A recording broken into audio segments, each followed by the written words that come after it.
레위기 11장 24절. 이런 것은 너희를 부정하게 하나니 누구든지 이것들의 주검을 만지면 저녁까지 부정할 것이며 그 주검을 옮기는 모든 자는 그 옷을 빨지니 저녁까지 부정하리라.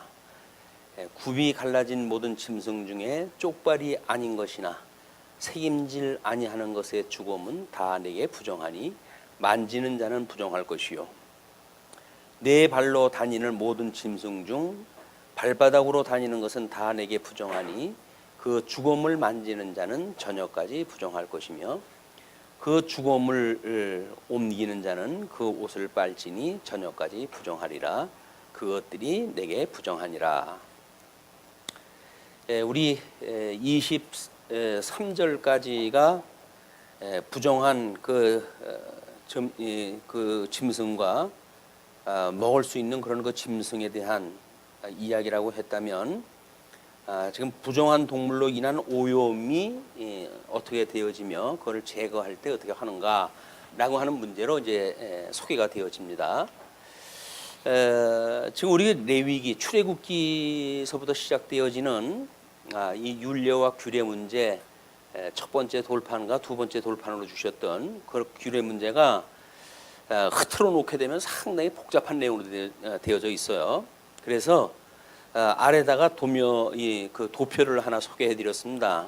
그래서 지금 하나님 앞에 우리 양대 언약을 하나님 주셨는데, 이 양대 언약은 복과 그다음에 나라라고 이렇게 이야기를 했어요. 물론 나라에는 우리 자손 언약과 그다음에 땅 언약과 그다음에 통치 언약으로 구분되어져 있습니다. 여기 양대 언약이에요. 그런데 이제 하나님과의 이 복에 대한 회복을 하는 방법이 제사의 규례를 통해 가지고 이것이 완성되어진다고 하는 것으로 지금 우리 그 성경 전체의 내용으로 보게 되면 출애굽기 34장서부터 레위기 10장까지 되어졌습니다. 출애굽기 34장, 이게 지금 두 번째 돌판으로 시작되어지는 거예요. 거기서부터 레위기 10장까지다.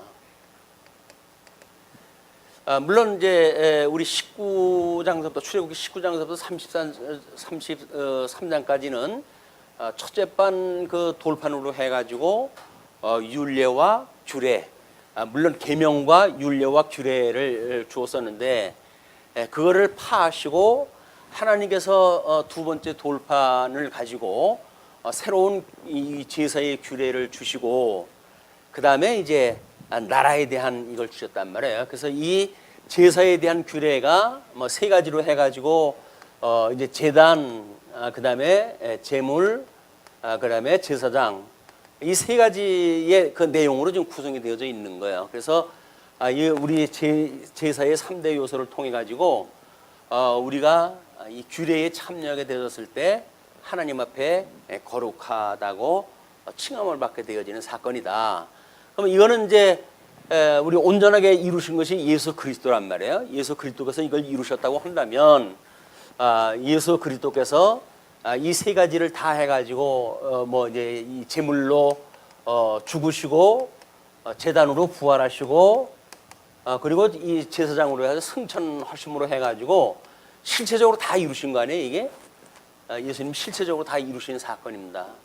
그러면 이게 구약 성경에서 우리한테 제시하는 그 규례, 출애굽기 34장서부터 레위기 10장까지 주는 그 규례에 대한 그 내용은 이렇게 모형적으로 주어졌던 제사의 방식을 통해서 이제 이루어 주시고, 그 다음에 소개가 되어지는 것이 나라에 대한 언약에 대한 이야기예요. 그래서 자손과 땅과 통치의 부분으로 되어져 있는데, 하나님께서 주셨을 적에는 자손을 생육 번성하라고 이렇게 이야기를 했죠. 생육하고 번성하라, 땅을 정복하라, 그리고 이제 하나님께 주셨던 일들을 다스리라, 이렇게 이야기했어요. 다스리라. 이것이 하나님 나라에 대한 언약으로 되어져 있던 것인데, 지금 이거를 하나님께서 복에서 저주로 되어진 사람들은, 이 복을 상실하는 사람들은 이것이 지금 저주 아래 놓이게 되어지는 거 아니에요? 저주 아래. 이 저주 아래 있는 사람들이 이런 그 규례를 통해 가지고 회복되어지는 거라고 한다면 복이 회복되어지는 거예요. 그리고 나라가 상실되어져 있는 사람들이 생육 번성하라라고 했는데 질병이라든지 이런 걸 통해 가지고 생육 번성이 방해되어지는 것이 이스라엘 백성들, 저주받은 백성들에 나타나는 하나님의 징계예요. 그다음에 땅은 이제 곡식을 내 가지고 생육 번성할 수 있는 곡식을 갖다 내야 되는데 땅이 기근에 들어가게 되어지게 되면 곡물이 떨어지고 먹을 것이 없으니까 이게 황폐화되어지는 그런 것이 있게 되어지고, 다스리라고 했는데 하나님의 다스리라고 하는 통치 능력을 상실할 뿐만 아니라 오히려 그들이 맞짱을 뜨자고 덤벼드는 거예요. 전쟁이 일어나게 되어지는 것이, 이게 저주받은 사람들에 나타나는, 이스라엘 백성들에게 나타났던 이게 저주의 현상들입니다. 그런데 이 제사를 통해서 회복이 되어졌어요. 이제 우리가 복에가 참여가 되어졌어요. 그렇게 했을 때 우리 생육 번성을 갖다 하는 문제, 그다음에 이제 이 세 가지가 생육 번성이라고 하는 문제에 거기 우리 지난 시간서부터 이제 먹는 문제에 대한 이야기였어요. 생물, 우리가 어떻게 무엇을 먹을 것인가, 거룩한 음식을 어떻게 먹을 것인가, 부정한 생물을 어떻게 버릴 것인가라고 해가지고 스스로 이제 거룩해지는, 하나님께서 거룩하게 하시는 그런 내용이 소개가 되어지기 시작을 하는 거거든요. 이것이 하나님 나라의 백성들이 거룩한 백성들, 이제 세속의 나라와 하나님의 나라가 구별되어지는 거예요. 구별되어지기 때문에 우리는 먹는 것이 이제 주어졌는데 그 지난 시간에 23절까지 소개가 되어진 것이 우리 짐승은 굽이 갈라지고 그리고 대싸김을 낳다 하는 짐승, 또 물고기는 비늘이 있고 지느러미가 있는 그런 거를 먹도록 되어져 있고, 그다음에 새는 이제 그 곡물을 먹는 그런 거 새로 해가지고 지정을 갖다 해줘가지고 그것은 거룩하니 너희가 먹어도 좋다 이렇게 이야기가 되고, 그 외의 거는 먹지 말라고 그랬단 말이에요. 그 금기되어져 있던 식물에 대하여 우리가 신체가 접촉됐을 때 부정하게 되어졌으니까, 부정한 식물로 인해 가지고 부정하게 되어졌기 때문에 그 부정을 제거하는 방법이 24절부터 소개가 되어지는 거야. 이제 식물이 끝나게 되어지면 거기서 우리 다음 시간에 이제 이 여자의 이 출산에 대한 그런 것이 나오는데, 남자아이를 출산했을 때 33일 부정한 시간과 여아를 낳았을 때 66일의 부정한 시간을 둬가지고 또 부정을 하나님께서 정하게 하시는 규례를 주시고, 그리고 그 뒤에 이제 문둥병, 유출병 이런 것들이에요. 문둥병, 유출병. 그래서 인체가 피를 우리 노아의 홍수 위에도 피를 산채로 이제 먹지 말도록 이렇게 이야기를 하는데, 그 피라고 하는 것들이 대부분 하나님 앞에 잘못되어지는 부정을 갖다 일으키는 그런 그 요소가 되어지는 내용들입니다. 그래서 이걸 어떻게 정하게 할 것인가에 대한 것이 생육하고 번성하기 위한 조건으로 주어진 것들이에요. 그리고 이제 그 23장서부터 24장까지 보게 되면 절기에 대한 그런 그 규정으로 되어져 있어요. 그래서 하나님께서 어떻게 유월절을 통해 가지고 그들을 불러냈고, 그리고 그들을 오순절을 통해 가지고 하나님의 언약되어진 그런 그 나라에 살게 했고, 그다음에 이제 우리 그 장막절을 통해 가지고 어떻게 추수할 것인가에 대한 이 절기가 이스라엘 백성들의 통치에 의해 만들어지는 나라를 하나님 기념하시기 위한 절기의 모습으로 주어진 내용들이에요. 그리고 25장서부터 27장까지 생활의 규례로 되어졌는데, 이 생활의 규례는 대부분 땅에 대한 그런 그 규례예요. 그래서 땅에 그 거했을 때 어떻게 거하는지에 대한 이런 내용으로 되어져 있어서, 일단 양대 언약을 중심으로 해가지고 둘째 판 그 돌판의 모든 내용들이 구성이 되어졌다는 겁니다. 그래서 우리가 양대 언약으로 봤던 뭐 성경관에 대한 막 이런 것들이 처처에서 이렇게 조합을 이루고 구분이 될 수가 있어요. 그러니까 우리가 이제 먼저도 십계명에 대한 그런 이해를 갖다 들었던 것처럼 이런 것이 양대 언약의 규모로 되어져 있고 구도로 되어져 있다. 이렇게 전체적인 구도 속에서 부분적인 걸 공부를 갖다 했을 때 이제 그 상위 개념은 이쪽으로 갈 거 아니겠어요? 이쪽의 상위 개념도 이쪽으로 갈 거야. 이쪽 개념도 이쪽으로 갈 거야. 그래서 그의 나라에 대한 개념으로 올라가게 되어지고 그것이 그의 의와 나라를 구하라고 했던 예수 그리스도의 우리들한테 의와 나라를 구하라고 하는 것이 하나님의 뜻이란 말이에요. 그 뜻대로 우리가 구하는 것이 신약 성경에 와가지고 의와 나라를 구하는 상태예요. 그래서 하나님의 그 의를 따라가지고 불의한 자와 의로운 자를 구분을 하시고 그리고 하나님 나라의 백성과 그 다음에 세속의 그 백성들을 구분하시는 내용으로 되어져 있다. 그러니까 우리는 이렇게 구도를 이제 확인이 되어지게 되면 뭐 이렇게 부분적인 것들을 공부할 때 부분적인 거에 빠지질 않습니다.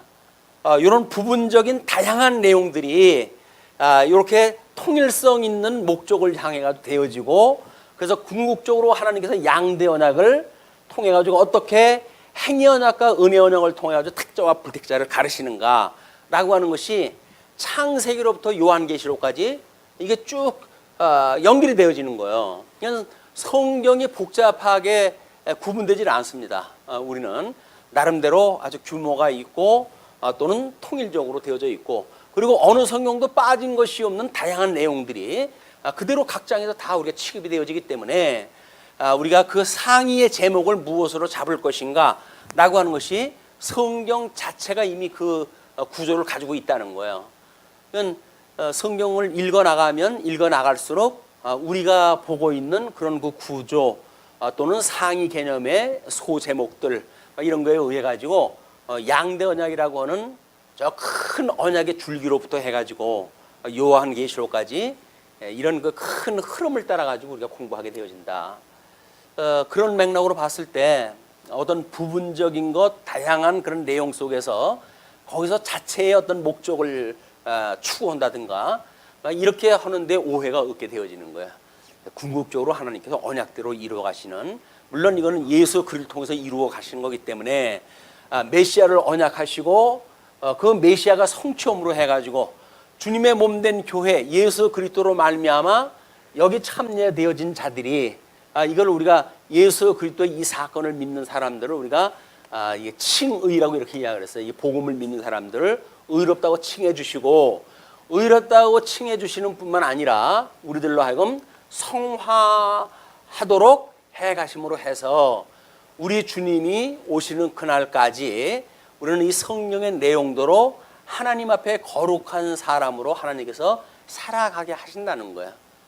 우리가 살아가는 것이 아니라 하나님께서 예수 그리스도 통치 아래 있으므로 우리를 거룩한 백성으로 삼아 주시고 물론 우리가 아직도 육신의 소욕을 가지고 있는 관계로 죄 가운데 있는 것들이 고발되어지고 노출되어지지만 그때마다 온전케 하시는 예수 그리스도를 바라봄으로 해가지고 죄 사함을 받았다고 하는 은혜의 감동을 또 확인하고 또 기억하고 이렇게 우리가 예수 그리스도의 구속의 은혜를 끊임없이 생각하며 살아갈 수 있는 이런 은혜를 우리가 가지게 되어진다.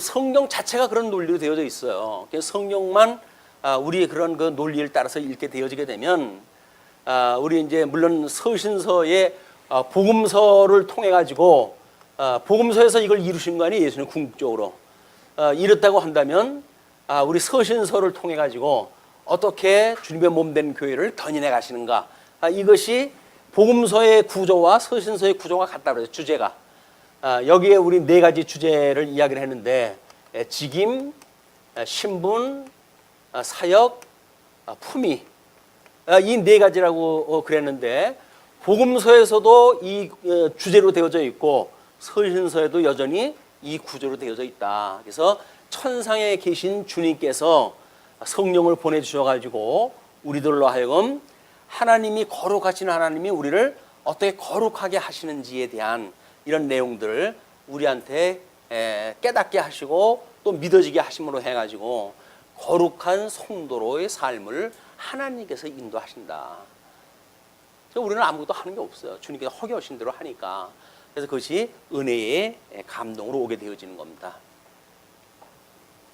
그동안 이제 그 칭의에 대한 여기에 머물러져 있던 사람들은 우리가 예수님이 우리를 위해서 이렇게 온전히 다 이루셨으니까 우리는 어떻게 살아도 문제가 없어 라고 말하는 것이 보통 구원파의 논리라고 이야기를 했어요. 구원파뿐이 아닙니다. 구원파의 그 논리를 따라 가지고 사용했다 하는 여러 그런 그 이단 교파들도 여전히 이걸 무시하고 있는 그런 그 내용을 보게 되는데 그렇지는 않습니다. 하나님께서 죽었던 우리를 살리셨을 뿐만 아니라 우리 온전한 예수 그리스도의 형상을 닮아가도록 성화의 과정을 인도하신다. 그런 맥락에서 이제 어떻게 24절서부터 40절까지 사체로 말미암는 부정에 대한 것이 소개가 되어지는데 우리 그 24절서부터 읽었던 내용은 이제 그 짐승들입니다. 그래서 그 짐승들을 우리들이 이제 가증한 그런 그 짐승들을 소개가 하면서 그 죽음을 옮기는 자는 그 옷을 빨지니 저녁까지 부정하리라. 그래서 옷을 빨라 그래요. 이제 이런 그 우리 식물에 대한 것이 부정한 것에 대한 이 부정한 짐승을 옮겼을 때, 이 짐승을 옮겼을 때 이 부정한 짐승으로부터 오염되어지는 그런 것을 막기 위해 가지고 우리들로 하여금 이 오염을 방지할 수 있는 방법이 옷을 빠는 거예요. 옛날에는 그 옷을 빠는 것이 이제 흐르는 물에 양잿물을 통해 가지고 이제 빨래를 갖다 했잖아요. 근데 이 과학이 발달하고 그렇게 하면서 우리는 세제가 발전하기 시작했다 해가지고 우리는 때를 갖다 수없이 밀어도 이게 될까 말까 하는데 요즘 개발한 걸 보게 되면 비누칠처럼 그냥 해도 그냥 때가 서말이나 이렇게 밀려 나오고 그러잖아요. 이것이 세제에 대한 이게 우리 하나님의 오염에 대한 걸 기억해내는 일들을 철저하게 기능으로 망가뜨려지는 일들입니다. 우리는 옷을 빨 때에도 이 옷을 빨 때 세척력이 좋으냐 나쁘냐에 포커스가 맞춰지게 되면 우리는 이 기능주의에 빠지게 되어지는 거예요.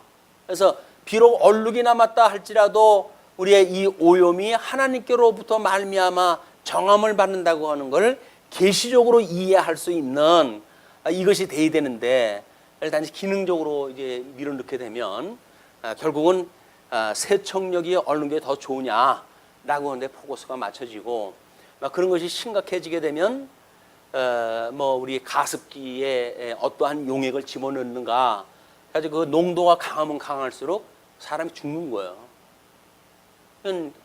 우리가 부정한 짐승의 오염을 막자고 하는 이야기는 살자고 이걸 하는 건데 세척제가 너무 강력하기 때문에 살초제로 해가지고 사람을 죽이고 식물을 죽이게 해가지고 사망의 이런 그 일들이 만연하게 되어진다. 그런데 이것은 우리가 그런 기능적인 접근이 아니라 하나님께서 우리를 어떻게 부정한 짐승으로부터 우리의 이런 오염을 막아주시는가라고 하는 것이 예수 그리스도의 은혜란 말이에요. 예수 그리스도의 보혈의 은혜로 우리가 정함을 받는다고 하는 걸 끊임없이 기억이 되어지는 거 아니겠어요?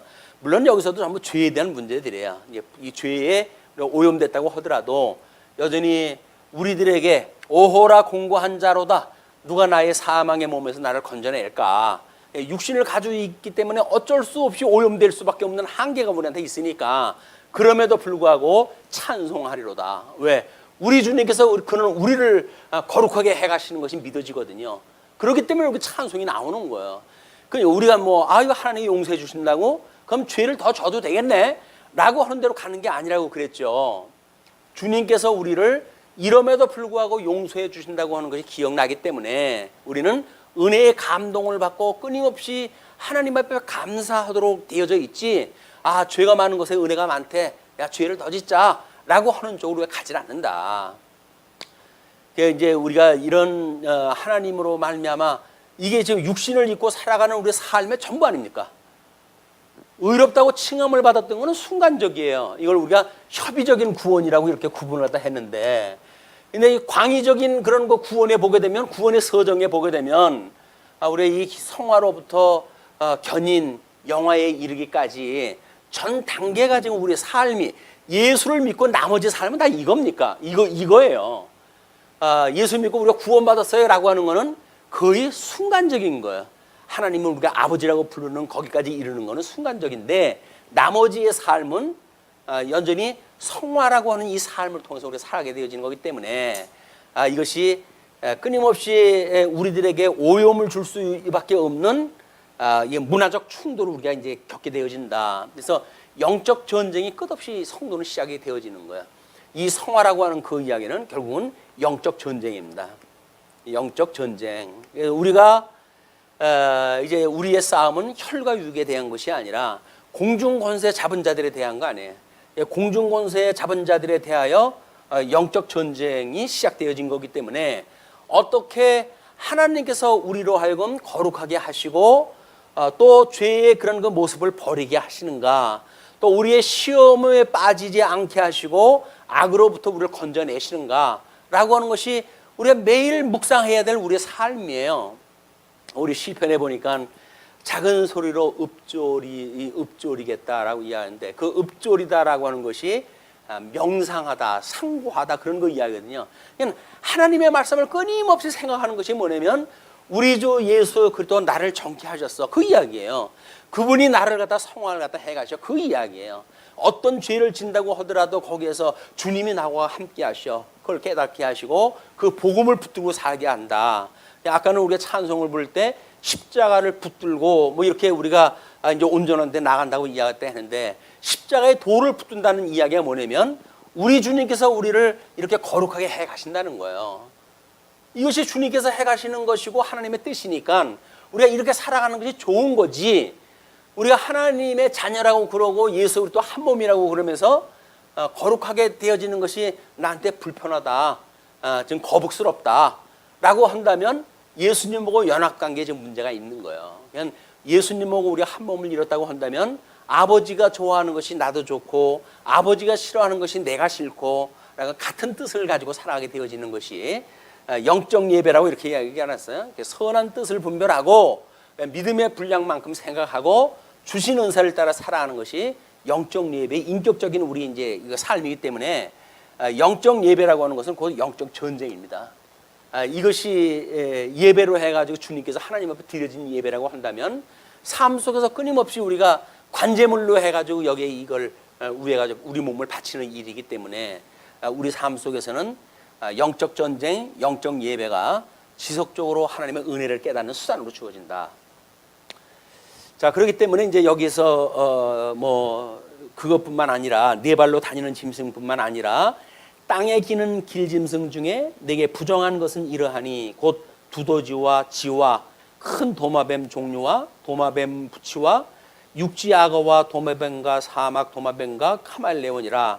모든 기는 것 중 이것들은 내게 부정하니 그 죽음을 만지는 모든 자는 저녁까지 부정할 것이며. 우리 쥐를 잡았던 임채주 집사님은 부정한 거예요. 이제 물론 이 육적인 개념은 예수님을 통해 가지고 신령한 개념으로 이것이 전환이 되어졌으니까 그런 개념을 우리가 이해하는 것이 필요합니다. 이런 것 중 어떤 것의 죽음이 나무 그릇에든지 의복에서든지 가죽에든지 자루에든지 무엇에 쓰는 그릇에든지 떨어지면 부정하여 지리니 물에 담그라. 저녁까지 부정하다가 정할 것이며. 그래서 흐르는 물에다 이걸 잠가놔야 이제 그 흐르는 물의 세척력에 의해 가지고 그것이 정결하게 되어진다는 거죠. 그거는 우리의 샘물이 되시는 예수 그리스도, 우리의 생수가 되시는 예수 그리스도로 말미암아 씻겨져 가는 것들이에요. 그걸 예표를 갖다 한다. 여기서 나오는 모든 것들은 예수 그리스도 통해서 이루어질 걸 보여주는 모형적인 소꿉장난들이니까, 이 소꿉장난에 우리가 몰입되어지는 것이 아니라 이 소꿉장난이 예수 그리스도를 통해 가지고 어른이 되어졌을 때, 우리가 하나님을 마주보는 것 같이 알게 되어졌을 때 과연 우리가 어떻게 살아갈 것인가 라고 하는 것이 우리가 진정한 사랑이라고 하는 개념으로 이제 오게 되어지는 겁니다.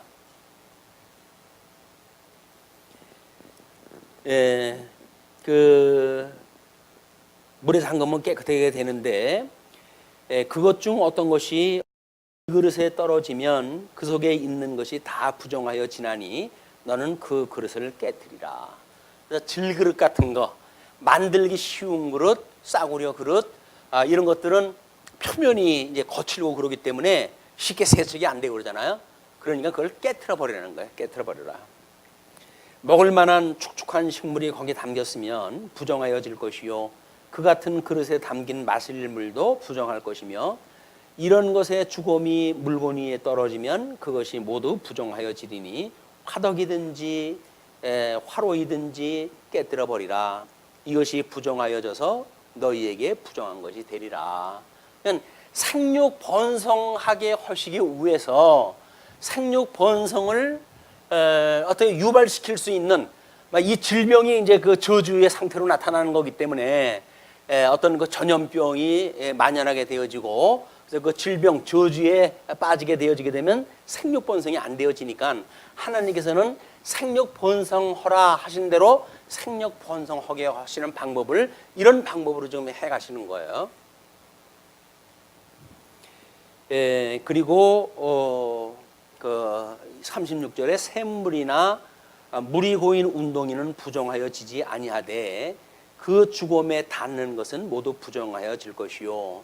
그래서 그 물 자체는 부정하지 아니하지만 죽음이 닿는 것은 모두 부정하여질 것이고, 이것들의 죽음이 식물 종자에 떨어지면 그것이 정하거니와 만일 종자에 물이 묻었을 때에 그것이 그 위에 떨어지면 너희에게 부정하리라. 그래서 종자에 이르기까지 하나님께서 부정한 것들을 금기시키십니다. 그냥 오염 방지예요. 오염 방지. 이런 그 오염이라고 하는 그 이야기는 이제 우리 지난 시간에 이거를 문화적 충돌이라고 이렇게 이야기를 했잖아요. 문화적 충돌이다. 우리 고린도 전서에 보게 되면 이방인과 헬라인과 유대인 간의 그 갈등, 왜 뭐 모든 식문화도 다르고 그렇기 때문에 그 갈등을 어떻게 할 것인가에 대한 걸 사도 바울이 끊임없이 이야기도 하죠. 이제 사도 바울이 이야기하는 것은 예수 그리스도 안에서 남자가 따로 있고 여자가 따로 있는 게 아니다, 이렇게 이야기를 하거든요. 왜냐하면 그때 이 문화적 충돌이 남자와 여자에 대한 그 문화적 충돌이 계속 되어지니까 뭐 너울을 쓰는 문제, 뭐 방언을 하는 문제, 심지어 뭐 가르치는 문제, 이거 다 그런 거예요.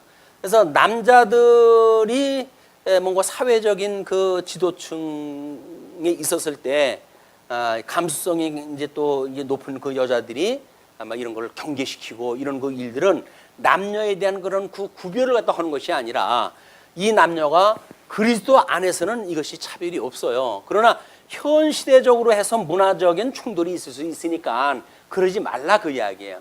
그런데 이런 역사적 배경을 무시하고 여자는 교회에서 잠잠하라 하지 않았느냐. 그러므로 여자는 교회에서 잠잠해야 된다라고 하는 그 이야기는 문자주의자들이 만들어내는 근본주의적인 이런 망발입니다. 아니 지금 같은 세상에 무슨 남녀의 차별을 둬가지고 남자는 뭐 머리고 여자는 뭐라고요? 땅이에요? 나는 하늘, 너는 땅, 내 말 들어 라고 하는 이런 전 근대적인 생각이 복음이 분명하게 드러나지 않았을 때 나타나는 현상이란 말이에요. 그런데 문화적인 변화와 동시에 하나님의 그 말씀이 나름대로 해가지고 남녀의 차이가 없는 걸로 해서 극명하게 드러나잖아요.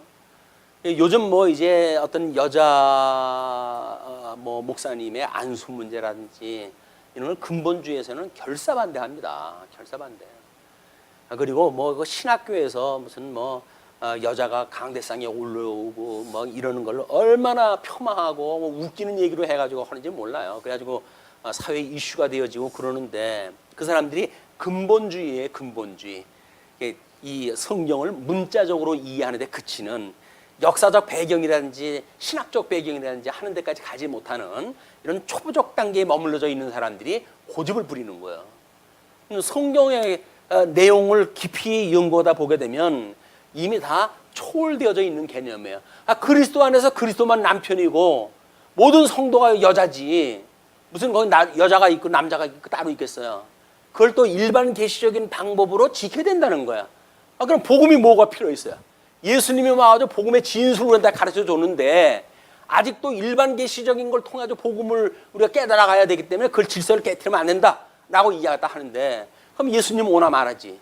일반 계시적인 걸 가지고 복음을 깨달는다고 한다면 이미 실체적으로 예수 그리스도가 이 땅에 오셔가지고 성취되었다고 하는 그 이야기는 일반 계시로 보여줬던 모든 것들을 뛰어넘는 거예요. 그러니까 내재적으로 초월된 개념이 있기 때문에 문화적으로 물론 그때 당시에 문화적인 척도가 그걸 배격할 때냐 아니냐라고 하는 것이 있죠. 그래서 사도 바울이 그때는 그럴 수밖에 없으니까 여자 보고 잠잠하라고 그러는 거예요. 지금도 와가지고 잠잠하라고 하는 이야기가 문자적으로 그냥 통일되어져 버린다고 한다면 성경을 잘못 이해하는 거란 말이에요. 우리 예수 그리스도로 말미암아 우리가 그 저주로부터 노임을 받았다고 한다면 여자가 그런 그 해산하는 모든 그런 그 일들의 그런 그 자유함을 디모데서에서도 사도 바울이 선언을 갖다 하잖아요. 우리 예수 그리스도 안에서 남자가 따로 있고 여자가 따로 있는 게 아니다.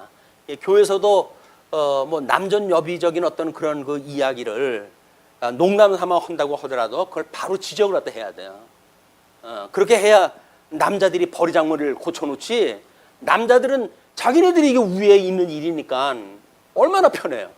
그러니까 이걸 고집을 갖다 부리는 거예요. 슬쩍 농으로 던져가지고 그걸 써먹으려고 이렇게 이야기를 하는데 그때 아주 호되게 공격을 갖다 해야 돼요. 그래가지고 이게 비성경적인 걸 갖다 이야기하고 그래서 그건 반복음적인 걸로 해가지고 예수 믿지 않는 사람이나 하는 얘기지 예수 믿는 사람이 어디 그리스도 안에서 남자 여자를 구분을 갖다 해가지고 뭐 남전여비를 갖다 이야기하느냐라고 이야기가 되어져야지. 그렇지 않으면 끝도 없고 한도 없어요. 한번 우리가 얽어매이기 시작을 하게 되면 머리 뭐 발로 밟으려고 그러는 것이 이 짐승권세의 아주 습관이라니까요. 복음으로 말한다고 한다면 짐승권세가 나타나지는 않죠. 근데 복음으로 안 하면은 짐승권세가 나타나는 거예요. 이게 힘의 논리 아니에요.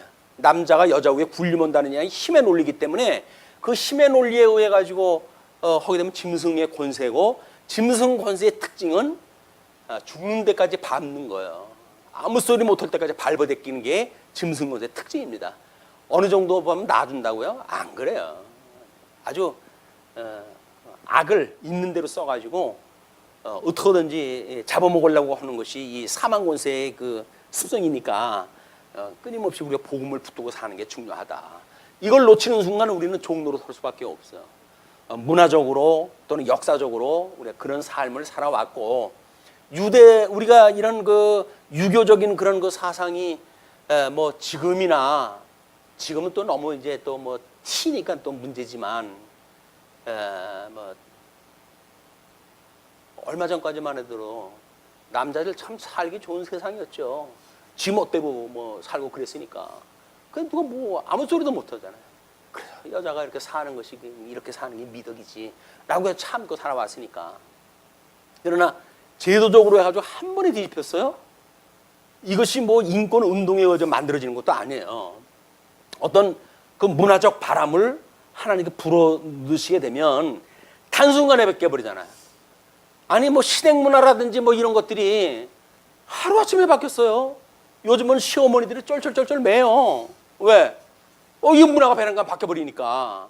이걸 사람이 교육을 시켜가지고 하려고 그랬으면 무한세형을 걸립니다. 그 특권을 왜 놓겠어요? 그걸 억지로 그게 아니라고 억지로 아니라고 베끼게 되면 한없이 붙들고 있을 거니까 죽을 때까지 안 나 이럴 거 아니겠어요? 근데 하나님께서 바람을 불어가지고 그런 문화를 갖다 넣어버리니까 하루아침에 바뀌어가지고 시어머니하고 며느리 사이에 옛날 같은 그런 조건이 어디 있어요? 시어머니가 며느리 시집살이를 갖다 하는 게 요즘 사정인데 뭐 그래도 나는 안 그래요. 뭐 이제 하시는 분들은 뭐 또 그런 대로 위로 받으시고 뭐 사십시오. 뭐 그러나 사실 이 문화라고 하는 것은 하나님께서 내구퉁에 바람을 붙들고 계시는 그런 천사의 그런 그 명령에 의해서 단순간에 뒤집어지는 일이다. 뭐 우리 보통 한 20, 30년 전에 여러 그 이단자들이 일어나기 시작을 했잖아요. 그 20, 30년 전에 일어났던 그런 그 이단들이 얼마나 세가 늘어나는지 몰라요. 근데 그런 때에 그 사람들의 양상을 보게 되면 다 비슷비슷해요. 예. 그래서 기존 교회를 부정적으로 이야기했다 해가지고 뭔가 특징을 나서 내세워가지고 자기네들이 제일 좋다라고 이야기하는 이런 사람들에 의해 가지고 구원파, 다락방 운동 뭐 이런 것들이 만들어지는 거예요. 그 뭐 일단 힘으로 얻고 보니까 또 뭐 이제 그걸 이단을 해제를 갖다 해줘야 된다. 그래가지고 그걸 이단 해제하는 바람에 뭐 한기총에서 니네들 마음대로 그게 되냐? 그래가지고 그러면 우리 한기총 뭐 또 뭐 탈퇴하고 말이지 뭐 이래 탈퇴해가지고 자체내로 문제가 만들어지고 그래요. 이단이라고 하는 그 문제는 이런 예수 그리스도로 말미암아 되어지는 모든 것들을 부정하는 사람들로 만들어지는 일입니다. 다락방 운동도 마찬가지예요. 무슨 성교 운동이라든지 이런 걸로 의해 가지고 성도를 만나보는데 뭘 먼저 물어본다고요? 구원 받으셨어요? 라고 물어요. 구원 받으셨어요? 그걸 물어보는 것이 다락방의 특징이에요. 제일 먼저 질문이 사람을 만나게 되면 구원 받으셨어요? 구원 어떻게 받으셨어요? 라는 이야기예요. 자기네들은 그 비밀을 알고 있기 때문에 비밀을 모르는 너희들은 가짜다 그 이야기예요.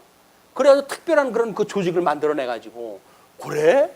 그래가지고 그냥 뭐 지금 어마어마한 돈을 갖다 벌어가지고 뭐 성지를 갖다 만들고 그러니까 돈이 많으니까 그 뭐 형편없는 그 총회에서 그 사람들하고 좀 어떻게 돈 좀 같이 좀 나눠 쓰자 그래가지고 추파를 갖다 던지고 그러는 거예요. 음녀의 전쟁들입니다. 음녀의 전쟁. 세력이 많고 돈 많다고 해가지고 진리에서 벗어나는 사람들을 받아들이는 건 말이 안 되는 겁니다. 이런 거 문제가 끊임없이 이런 구약성경에서 이야기했던 이 내용이 신약성경의 시대에 오게 되면 신약시대에 오게 되면 진리의 전쟁으로 이것이 나타나는 거예요. 자, 그렇게 해가지고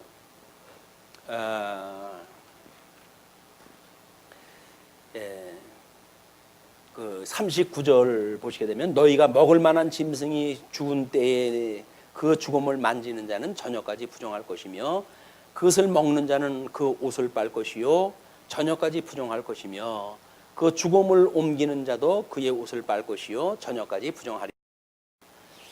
이것이 일단 생육 번성하기에 하시기 위한 하나님의 계시적인 그런 그 사역이라고 하는 걸 염두에 두시면 좋겠어요. 그래서 나름대로 그때 중동에서 있을 수밖에 없는 그런 그 열악한 환경 중에서 어떻게 언약 백성들을 생육하고 번성하게 해가시는가라고 하는 것이 문화적으로 해가지고 주어진 사건입니다. 다음 41절로 45절 보시게 되면 식물로서 부정한 기는 것에 대한 이야기예요. 땅에 기어다니는 모든 길짐승은 가증한즉 먹지 못할지니 곧 땅에 기어다니는 모든 기는 것 중에 배로 밀어 다니는 것이나 네 발로 걷는 것이나 여러 발을 가진 것이라 너희가 먹지 말지니 이것들은 가증함이니라. 이것이 실질적으로 중국 같은 데서 안 먹는 곤충이 없잖아요. 전부 기름에 튀겨 먹고 그러는데 기름에 튀겨 먹고 그러는데 그게 무슨 뭐 질병을 오염시킨다지 그런 건 없으니까 지금도 먹고 그러지 않겠어요? 이걸 기능적으로 이해해가지고 그렇지 않은데 왜 먹지 말라고 그러냐면 이렇게 접근하게 되면 오해가 만들어지는 거예요. 하나님께서는 중동에서의 그 열악한 환경 중에 생육 번성하게 하시는 이 일을 이런 방법을 통해 가지고 해가심으로 해서 하나님께서 언약하신 대로 생육 번성해 가시는구나 이걸 깨닫게 하는 수단으로 주어진 거란 말이에요. 이렇게 했기 때문에 생육 번성되어지는 것이 아니라 이런 방법을 통해서 우리는 생육 번성하게 하시는 하나님을 알게 되어지는 거란 말이에요.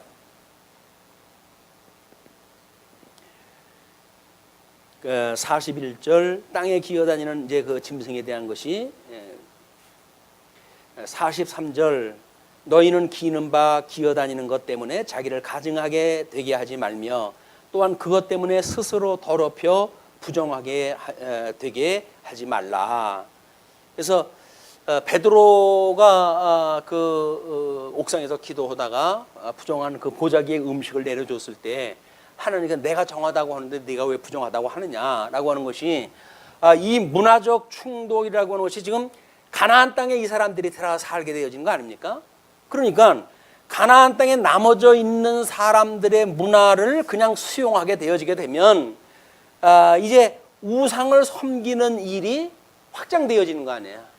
그래서 이 오염률이 상당히 높습니다. 왜냐하면 문화적으로 우리가 일상적으로 이렇게 잘 아는 사람들끼리 사는 문화는 그냥 그 문화가 그 문화 아니에요. 이상할 것도 없어요. 호기심 가질 것도 없어요.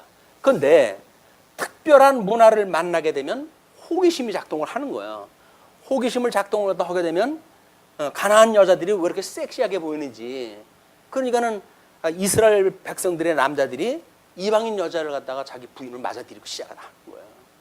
이래가지고 결국은 문화적으로 해가지고 우상 숭배에 늪이 돼버리고 말고 하나님이 어떻게 애굽으로부터 구별해낸 백성인지 거룩한 백성인지 이걸 이런 방법으로 깨달아야 되는데 이 뭐 함께 살게 되어지니까 이런 거룩한 백성인 걸 잊어버리게 되어지고 기능적으로 예쁘면 됐지 뭐 그런 이야기예요. 여자는 예쁘면 모든 게 용서되어진다면요. 예, 모든 게 다 용서된대. 근데 여자가 못생기게 되면 모든 게 용서가 안 된대. 이런 망할 놈의 세상에 어디 있어요? 이게 남자 중심의 세계가 만들어낸 문화들이거든요.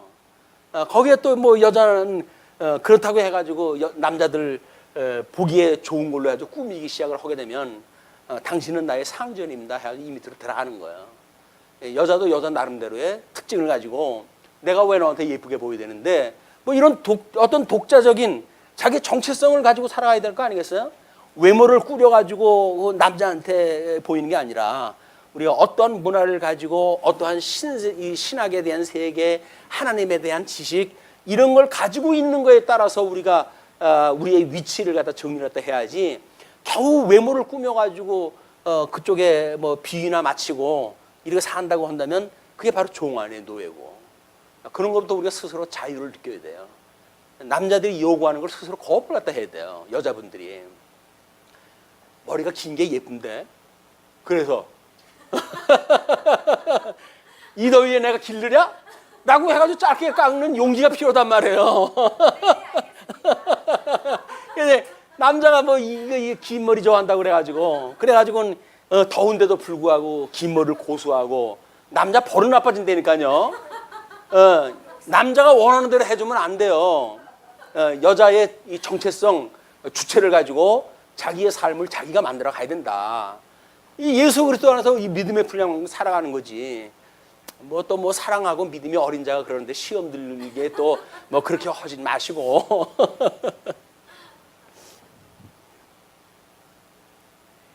예, 땅에 기어다니는 이제 그 길짐승은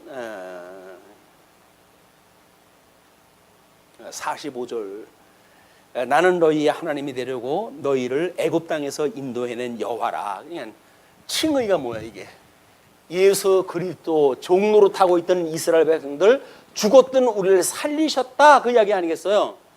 이것이 애굽에서 우리를 불러낸 여호와를 기억하게 하는 사건이고 나머지는 약속한 가나안 땅에 들어가서 어떻게 하나님 나라를 누리고 살 것인가에 대한 그림이란 말이에요.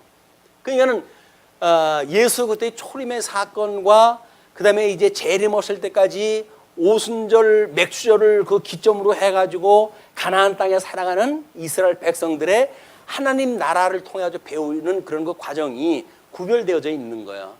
그래서 물론 이제 이거가 제일 큰 짐승 아니겠어요? 이 짐승의 사건으로부터 우리가 구원받았다고 하는 걸 놓치게 되면 여기서 우리가 어떻게 거룩을 누리고 삽니까? 그래서 이 짐승 권세부터 우리가 이겼다고 하는 것이 확신이 가져야 되는 거야. 우리는 애굽으로부터 죽었던 나를 살리셨어 라고 하는 제일 큰 그런 그 믿음을 가지고 그리고 하나님 나라 백성으로 살아갈 때에 수없는 오염이 되어지고 잘못되어질 수 있는 이것도 여전히 주님께서 우리를 거룩하게 해가신다 라고 하는 믿음을 가지고 우리가 살아가는 것이 예수 그들을 믿고 살아가는 거란 말이야. 근데 뭐 구원을 받았으니까 이렇게 사는 게 합당하지 않아? 이렇게 살아야 되는 거 아니야? 라고 하는 당위를 가지고 살아가는 게 아니란 말이에요. 우리가 이야기를 했잖아요. 무슨 당일 가지고 어떻게 살아갑니까? 오직 의인은 믿음으로 말미암아 산다고 그러는데 주님께서 죽었던 우리 살리셨던 것처럼 우리 온전케 해가시는 것이 주님께서 해가신다라고는 믿음을 가지고 살아가는 거란 말이에요. 예수 그리스도의 십자가의 도를 놓치는 순간 우리는 인본주의로 뭘 갖다 연출을 갖다 하거나 이제 이런 것이 필요하고 때로는 모든 걸 포기하는 그런 것이 치우치기도 한다. 그런 중심을 잡는 문제가 전 인격적으로 예수 그리스도를 믿는 그런 그 일이다. 자, 이렇게 하시면서 이제 그게 그 여호와라 그러면서 내가 거룩하니 너희도 거룩할지다. 내가 거룩하니까 하나님은 거룩하신 분이에요. 그러니까 아버지의 이름이 거룩히 여김을 받으시고 우리가 그렇게 이야기를 주기도에서 가르쳐 주잖아요. 그 주기도에서 이야기하는 게 그거예요. 아버지의 이름이 이 양대 언약이 이름이 거룩한 것처럼 거룩하게 하시고 그 나라가 임하옵시고 이 두 가지를 우리가 기도하는 거라니까. 이것이 아버지의 뜻이 하늘에서 이루어진 것처럼 이 계시되어진 지상 세계에서도 이루어 주십시오. 이루어지는 것이 어떻게 이루어진다고요? 우리 주님께서 이렇게 이루어 달라 그 이야기예요. 이것이 성경에 기록되어져 있는 거니까 이 일용할 양식을 우리한테 주셔가지고 하나님께서 이렇게 해가신다고 하는 그 양식을 먹고 살게 해주십시오. 그게 믿음으로 사는 사람들의 믿음이란 말이에요. 성경이 이미 구조가 그렇게 되어져 있는데 그렇게 이루어지게 되면 우리가 여기서 기능적으로 빠지는 이런 그 시험에 빠지지 아니하고 하나님의 이 계시의 영광을 인해 가지고 하나님의 그 성을 찬양하는 영광을 찬양하는 믿음의 사람으로 살아가게 되어지니까 이 시험에 빠지지 말게 하시고 할 수만 있으면 이 악에서 빨리 우리를 건져 주십시오. 그런데도 우리는 이 세상에 살면서 이 악을 그냥 더 보기를 원하고 이거를 더 누리기를 원하고 이렇게 한다는 이야기는 물론 사도 바울도 그 위기에 처했을 때 내가 떠나거나 여기 있거나 그것이 일반이다. 왜? 내가 만약에 아버지께로 간다면 아버지께서 준비했던 하나님 나라를 누리고 사니까 좋고 여기 있다고 한다면 여전히 내가 복음을 증거하는 역할을 갖다 하니까 그것으로 내가 족하다 이렇게 이야기를 하잖아요. 그러니까 우리가 여기 있어도 좋다라는 이야기는 어떤 것 때문에 좋다는 거라고요? 증인의 삶으로 살아가니까 좋다 그 이야기예요. 예수 그들을 소개하는 증인의 삶이니까 이것이 좋은 거고 만약에 이제 이 삶을 마감하게 하신다고 한다면 이제 하나님 나라 가니까 좋은 거고 이것도 좋은 거 저것도 좋은 건 맞아요. 이 땅에 있으면서 좋은 거는 철저하게 증인으로서의 삶으로 우리가 가치가 있다는 거지. 그래서 내가 좋은 거 하면 살겠다고 하는 것이 좋은 게 아니란 말이에요. 여기서 오전에도 그런 이야기를 했지만 노인정가면 뭐 하겠어요? 그 긴 시간을 갖다 지내야 되는데 뭘 하겠어요? 세상 노래하고 똑같다니까요. 손뼉 치고 노래하며 이래가지고 하는 거야. 어떻게 할까요? 그래서 춤이라도 칠까요? 춤추고 가지고 또 하게 되면 잠시 잊어버리고 살지 모르겠죠. 그러나 그 저녁 시간에 그 삭막함을 뭘로 그걸 감당을 하겠어요? 우리가 그런 시간을 말씀으로 해가지고 우리가 읊조리면서 사는 것이 우리들의 행복이다. 끊임없이 묵상하고 하나님 말씀으로 인해 가지고 주님 은혜를 기억함으로 해가지고 범사에 감사하고 항상 기뻐하고 이것이 하나님의 뜻이니까 이루어지기를 끊임없이 기도하고 하는 일이 예수 그리스도 안에서 우리를 향하신 하나님의 기뻐하신 뜻이란 말이에요. 이 뜻이 어디를 읽어도 다 그 얘기 아니에요.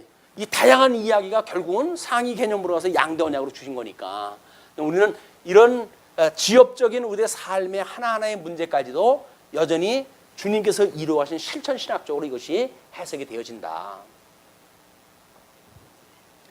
이는 짐승과 새와 물에서 움직이는 모든 생물과 땅에 기는 모든 길짐승에 대한 규례니 부정하고 정하는 것과 먹을 생물과 먹지 못할 생물을 분별하는 것이니라. 그래 이해하다 하시고 그 다음에 이제 12장 넘어가게 되면 출산 성화 규례예요. 이건 8절까지밖에 없으니까 12장 1절로 4절을 보시게 되면 남아 출산 후 정결에 대한 문제입니다. 여호와께서 모세에게 말씀하여 이르시되 이스라엘 자손에게 말하여 이르라. 여인이 임신하여 남자를 낳으면 그는 이래 동안 부정하리니 곧 월경할 때와 같이 부정할 것이며 8째 날에는 그 아이의 포피를 벨 것이요 그 여인은 아직도 33일을 지내야 산열이 깨끗하리니 정결하게 되는 기한이 차기 전에는 성물을 만지지도 말며 성소에 들어가지도 말 것이며, 이것이 남자 아이를 낳았을 때 그 이야기입니다. 그래서 그 남자 아이를 낳았을 적에는 이제 부정한 그 시간이 며칠이라고요? 33일이에요. 출산의 문제에 대해서 남아를 낳았을 때 33일, 여자가 낳았을 때 66일을 부정하다고 이렇게 이야기했다 하는데, 왜 남자를 낳았을 때 그 부정한 기간이 이렇게 배나 다르냐, 그리고 뭐 남전 여비적인 그런 그 사상이냐, 이런 걸로 또 접근하면 골치 아픈 거예요. 하나님께서 우리들로 하여금 이게 이 생육하고 번성하는 그런 그 은혜가 하나님께로부터 말미암았다라고 하는 걸 차별해서 우리가 깨닫는 일들이거든요. 이런 이제 그때 뭐 당시에 여자 아이를 자기의 재산으로 삼았던 그런 뭐 가부장적인 그런 그 문화 속에서 생육하고 번성하는 그런 문화를 하나님께서 깨닫게 하시는 그런 그 이유로 주신 거니까 이걸 계시적으로 이해를 갖다 해야지, 기능적으로 이야기해가지고 여자는 뭐 남자가 먼저 범죄한 것이 아니라 하와가 먼저 범죄를 갖다 했고, 그러므로 그 이후에 남자가 범죄했으므로 여자의 죄가 더 중하다, 뭐 이런 식으로 이야기하게 되면 여자분들 서운하죠. 아담이라고 하는 그런 그 분은 예수 그리스도에 대한 예표적인 인물이고, 하와라고 한다면 주님의 몸된 교회의 예표적인 인물이기 때문에 우리는 그걸 나누어 가지고 볼 이유가 없는 겁니다. 예수 그리스도 안에서는 남자와 여자가 다른 게 없어요. 내재적으로 초월되어져 있는 그런 큰 그림을 가지고 복음을 이해해야지, 이게 아니게 되면 예수를 믿으면서도 여전히 남자를 뭐 자기 꼬봉이나 무슨 하인녀처럼 취급을 하고 이런 몰상식한 그 기독교 문화가 만들어지는 거예요. 그렇지는 않습니다. 여자분들이 빨리 깨어났으면 좋겠는데 여자분들이 그럴 생각이 원래 없어요. 왜냐면 뭐 남자들이 잘 보러다 먹이고 그런데 뭐 편한 게 좋지 뭐. 주도적인 삶을 산다는 이야기는 엄청난 이게 에너지가 들어가는 일이거든요. 골치 아픈 일이에요. 이게 스스로 자기 정체성을 꾸리고 산다는 일은 엄청나게 힘들어요. 그런데 보러다 주는 밥 먹고 뭐 그래가지고 대충 뭐 집에서 뭐 이렇게 쉬는 것처럼 좋은 게 어디 있어요. 그렇게 되어지게 되면 우리는 증인의 삶으로서의 여유가 아니라 평안이 주는, 이 세상이 주는 평안에 우리가 취해가지고 눕자 더 자자라고 하는데 빠져버리게 되어지는 겁니다. 나태 속에 빠지게 되어지고 이 게으름에 빠져지기 때문에 깨어있는 것, 이건 복음으로 깨어져 있어가지고 끊임없이 하나님의 말씀을 묵상하고 하나님의 그 말씀을 계시적인 의미를 묵상하면서 살아가는 이런 그 시간들로 우리가 유지하는 게 필요하다.